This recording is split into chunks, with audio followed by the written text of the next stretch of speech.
Salutare, oameni buni! Sunt într-un magazin în Chicago și o să vă arăt ce este pe aici,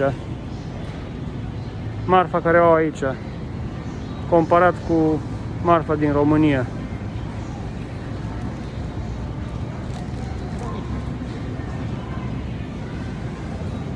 Uitați, persică, varietate la greu,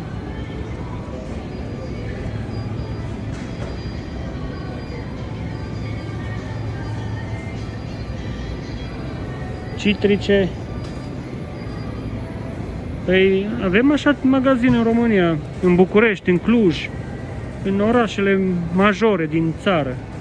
Avem atâta varietate, că suntem, Clujul, de exemplu, e considerat la standarde occidentale. Păi este Occidentul.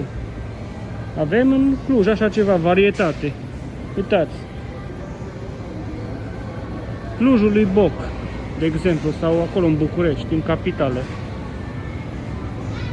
Păi spuneți dacă avem așa ceva. Deci varietate de fructe și legume n-ai mai văzut.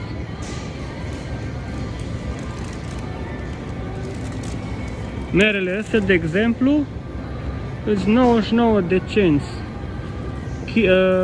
Cum ar veni pe kil, ceva, da, 99 de cenți kilul. Uitați.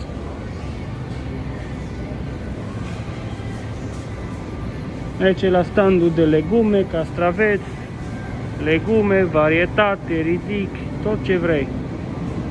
Sunt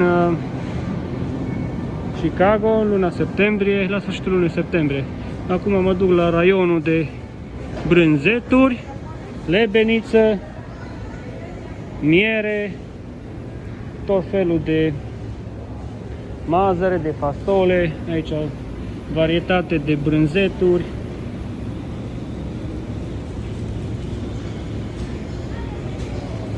Păi noi avem prețurile ca în Occident, avem marfa din Occident, varietatea din Occident, vă întreb.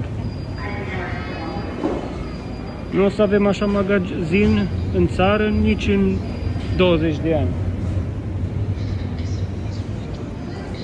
Curat, mare, nu pot merge în tot magazinul să vă arăt că e imens, dar vă arăt așa să vă faceți o idee. Să vedeți și voi cum arată un magazin în America. Aici torturile gata făcute. Mă duc un pic la raionul de cărnuri să vă arăt.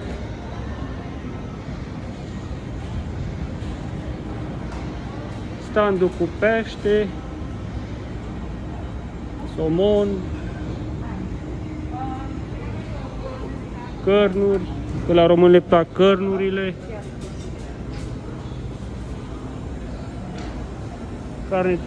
carne pentru grătar,